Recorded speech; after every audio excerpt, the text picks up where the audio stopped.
Bem-vindos ao Que Dúvida, o seu canal de videoaulas aqui no YouTube. E a dúvida de hoje é referencial teórico.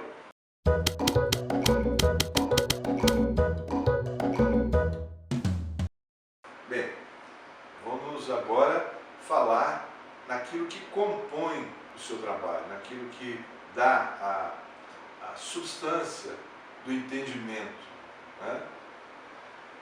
Visa apresentar os estudos sobre o tema ou especificamente sobre o problema já realizados por outros autores, né? Então aí, o seu referencial teórico, você busca, através da pesquisa, da observação e do conhecimento adquirido nesse intervalo de tempo, através de trabalhos realizados por outros autores, né, toda a referência teórica do seu trabalho. É uma revisão da literatura existente, né? Nós temos que buscar fatos comprovados, né? Como nós vimos lá no começo, anteriormente, a ciência é o que é? Tudo aquilo que é comprovado, né?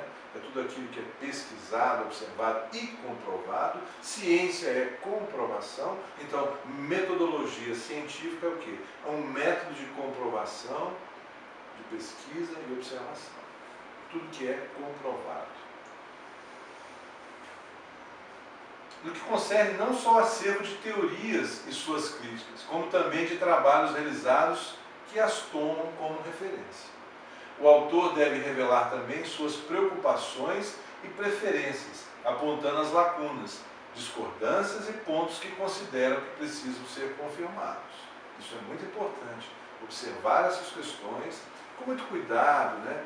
E acima de tudo, meus queridos, com muita vontade de fazer, com muita preocupação em atender esses pequenos detalhes das normas, né, para que o seu trabalho não fique sem uma informação de qualidade, uma informação consistente, não é isso? O referencial teórico visa também permitir maior clareza na formulação do problema de pesquisa, facilitar a formulação de hipóteses ou suposições, sinalizar para o método mais adequado à solução do problema, identificar qual o procedimento mais adequado para a pesquisa de campo, referência para a interpretação de dados que foram coletados e tratados. Então vocês vão observando que dentro desta teoria colocada, aplicada, nós detalhamos com bastante cuidado o que vai ser o nosso referencial teórico, aquilo que vai compor, né, o nosso trabalho, aquilo que vai mostrar para o leitor tudo aquilo que foi pesquisado. E aí vai para o referencial teórico algumas dicas importantes. E por que nesse momento da videoaula repassar a vocês dicas? Porque em algumas leituras e algumas pesquisas em material aí já existente, você acaba se confundindo, né? E a dica vem para quê? Para ajudar você a achar o melhor caminho. E aí nós colocamos algumas dicas que, primeiro, priorizar os autores clássicos do campo do problema tratado. Por que isso? Procure aqueles autores conhecidos, renomados, que já têm trabalhos de pesquisa aprovados, que já têm trabalhos divulgados nas revistas acadêmicas, né, nas revistas científicas. E isso é importante, porque você se fundamenta no material garantido, no material que realmente está aprovado. Utilizar a bibliografia recente, se possível primária, né? Nada de bibliografias já com estudos antigos, né? Nós sabemos que a ciência evolui, né? E a bibliografia também, né? A pesquisa é justamente isso, né? O que nós fazemos aqui de trabalho, de conclusão de curso, não é simplesmente uma obrigação de concluir uma fase do nosso curso. É atualizar a pesquisa, é atualizar a ciência, né? Procurar resumos de obras para confirmar se agregarão valor à solução do problema de sua pesquisa, né? Às vezes você encontra material que não vai agregar, não vai ajudar você em nada, material que talvez já esteja descartado, né? Material que não tem atualização. Então é importante citar obras de autores já conhecidos e tudo atualizado, tudo dentro de um prazo de pesquisa válido, né? Pesquisar obras como teses, dissertações e artigos científicos, como eu disse, revistas científicas, né? Hoje tem sites na internet já com as revistas já aprovadas, estudos já comprovados, né? De grandes autores, pesquisadores acadêmicos, enfim. Hoje o universo é muito grande, né? E aí nós devemos dar prioridade a esse tipo de bibliografias. Ler as bibliografias, as notas de rodapé, demais notas e comentários que podem oferecer indicações de outras obras, não é isso? Fazer anotações de partes ou trechos que julgar interessantes, como comentários de pessoas, identificando a fonte e formas de recuperá-las. Entrevistar especialistas, professores e outros profissionais da área, ou não, bem como colegas e amigos com interesses comuns. Olha que parte importante da nossa dica, né? Antes de começar a pesquisar, vamos entrevistar colegas, professores, profissionais da área, né? Vamos conversar ali na nossa sessão, ali na nossa faculdade, enfim, na nossa universidade, ou no colégio, onde for.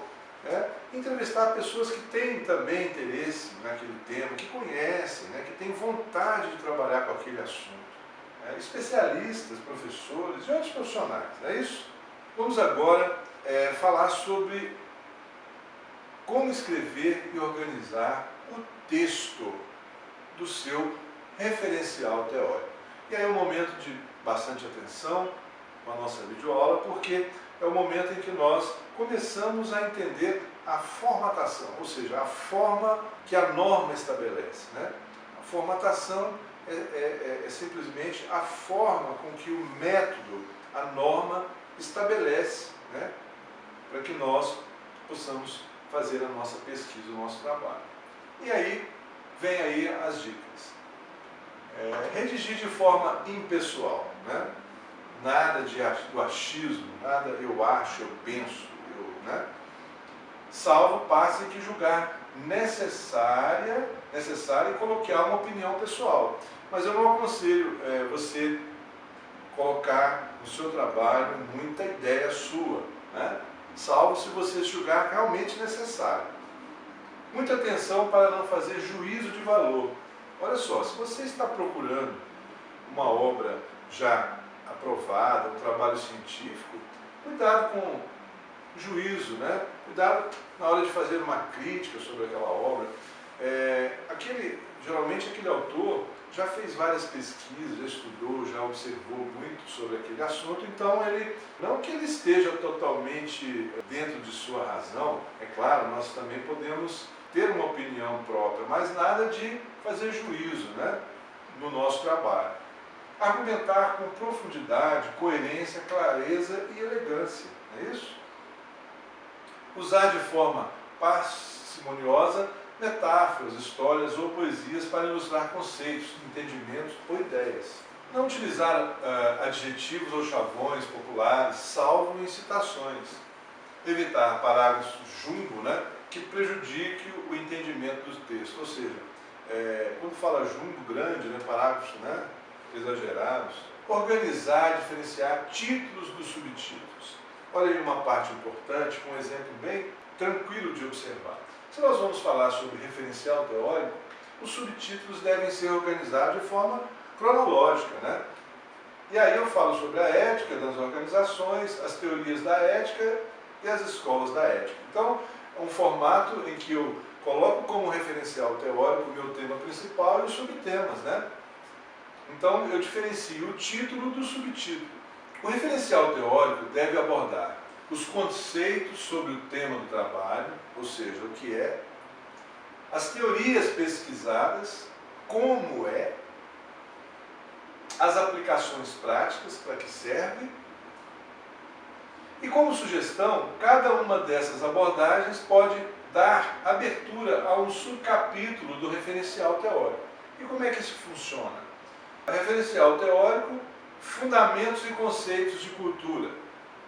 Olha, Você criou um subcapítulo, né? Um subcapítulo. As teorias e precursores de cultura. As aplicações de transformação cultural nas organizações. Perceberam como é que fica fácil de formatar? Você cria aí um título, um capítulo e um subcapítulo, escrevendo e organizando as citações. Olha que importante a gente definir também quais os tipos de citações. Nós temos a citação direta. O que é uma citação direta? Transcrição literal e original de palavras ou trechos de autores. E geralmente os alunos têm muitas dúvidas com relação às citações diretas. Quando nós vamos fazer uma citação direta, nós temos que transcrever literalmente aquilo que foi original lá do texto, né, que o autor usou. Deve conter o nome do autor, o ano da publicação da obra consultada e a página que foi extraído a parte citada. Prestem bem atenção, porque isso é norma, isso é obrigação. É uma obrigatoriedade na citação direta formatar desta forma. A citação indireta, né, tem uma interpretação livre do texto, quando ocorre a reprodução de ideias, sem haver transcrição das próprias palavras do autor. Você viu que a citação indireta é o contrário, né? Já tem uma interpretação livre de texto. Você vai reproduzir as suas ideias sem haver transcrição das próprias palavras do autor consultado. Deve conter o nome do autor e o ano da publicação da obra consultada. Na citação, a transcrição direta ou indireta de um texto a partir de outra fonte, isto é, não se teve acesso ao original. A citação direta, sempre você deve usar sem excessos e com coerência com o trabalho. Deve ser colocada entre aspas. Citações de até 3 linhas podem ser colocadas no próprio parágrafo, né? Um exemplo. Tendo em vista que no Brasil, aí vem essa concepção do trabalho, sempre esteve na raiz das relações dos homens livres com o nosso sistema produtivo. Fiz a citação, citei o autor, ano e a página onde foi retirado. A adaptação do trabalhador brasileiro, enfim. Outra citação, para Turban, obra de 1988, página 113. Cabe ao MEC promover, de todas as formas, a experiência de autoavaliação, colocando à disposição das instituições recursos e subsídios para quem realiza essa tarefa. Observaram? Onde houve citação de autor, ano da obra, número de folha, né? Isso é uma citação direta. Ainda na citação direta, se a citação for de mais de um autor, deve-se usar a conjunção e o ponto e vírgula, dependendo da forma que foi usada.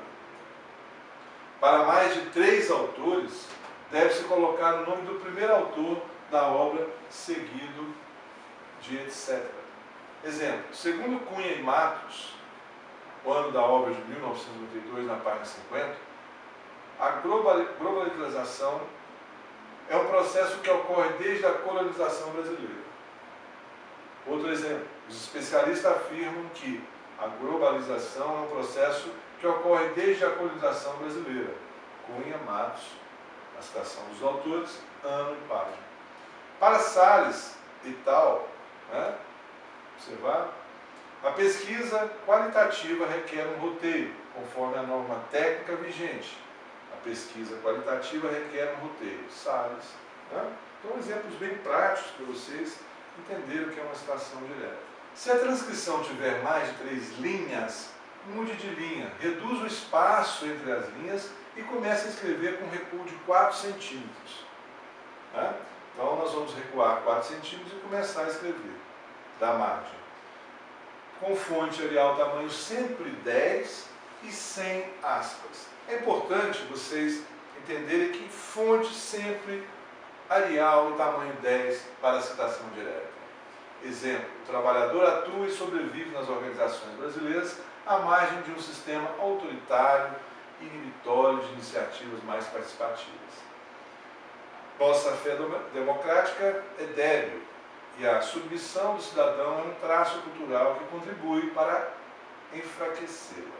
O povo brasileiro mostra vocação maior para ser ajudado do que para exibir autoconfiança. Como consequência, abre os braços ao paternalismo, uma forma disfarçada de autoritarismo. Campos, 1990, página número 37. E como essas características se difundem nas organizações brasileiras de edição. Perceberam como que o exemplo é simples, né? Caso seja suprimida alguma parte do parágrafo original da transcrição, deve ser, no lugar, posto 3 pontos entre colchetes. Exemplo, assim, aspas, 3 pontos, colchetes. Um dos problemas enfrentados por dirigentes de empresas, a mesma coisa, é a ocorrência de barreiras de comunicação entre gerentes e trabalhadores.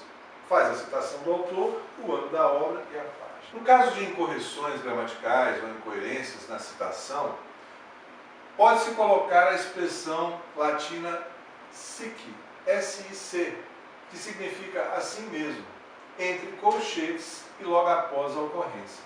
Exemplo, a emenda 62 do deputado Bezerra de Mello apresenta a proposta de, colchetes, 3 pontos, deslocar a preposição sic, no caso de incorreções gramaticais, e para depois de família no texto original. Observaram? Houve uma incorreção, usou a expressão sic.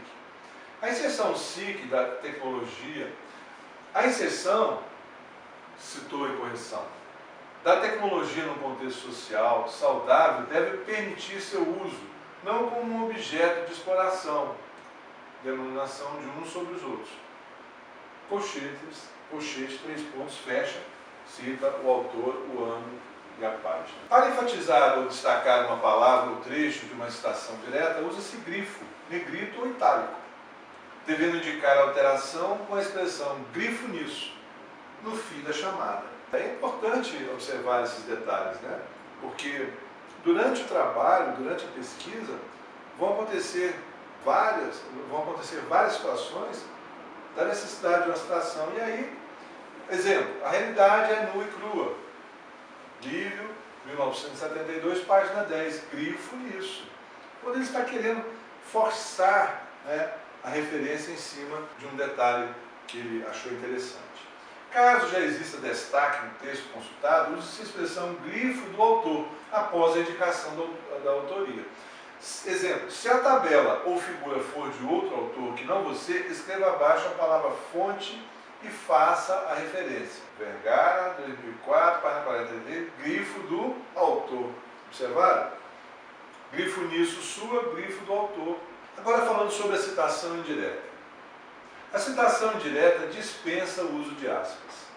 Em seus estudos, aí vem um exemplo, Kenter, 1983, destaca que as empresas competitivas do mercado são aquelas que inovam. Marketing é manter, conquistar clientes. Observaram? Não existe aspas. Informações que possam ajudar o leitor no entendimento do texto devem ser colocadas em notas de rodapé. Exemplo, o mercado atual, englobando todas as forças, olha só, aqui a colocação da nota de rodapé, o mercado atual englobando todas as forças. Nesse momento, que regem bem diferente dos mercados de algumas décadas passadas. O que ele quer dizer sobre o mercado atual englobando todas as forças? Ele quer fazer uma referência de rodapé dizendo que as forças são concorrências, fornecedores, compradores, novos entrantes e produtos substituídos. Viu como ele ajudou a esclarecer o que é englobando todas as forças? Ele quis dizer que forças, ele citou na nota de rodapé, são essas colocações. Citação de citação. Cita-se o autor original, seguido da expressão ou citado por ele e da indicação do autor, conforme exemplos que eu vou colocar para vocês agora. Conforme Clotter, 1980, aí vem o ano e a página, marketing é manter e conquistar clientes. Pode-se afirmar que marketing é manter e conquistar clientes. Vê se está o seu autor, ano, página. O marketing consiste na manutenção e conquista de clientes. É a mesma coisa. Né? Então é uma citação da citação. Prestaram atenção? Observaram como eu estou fazendo uma citação da própria citação? Encerrando então esta nossa visão sobre a citação, vamos encerrar a aula de hoje e na próxima aula continuaremos com o nosso tema de referencial teórico, falando mais sobre ilustrações e tabelas. Um grande abraço e até lá!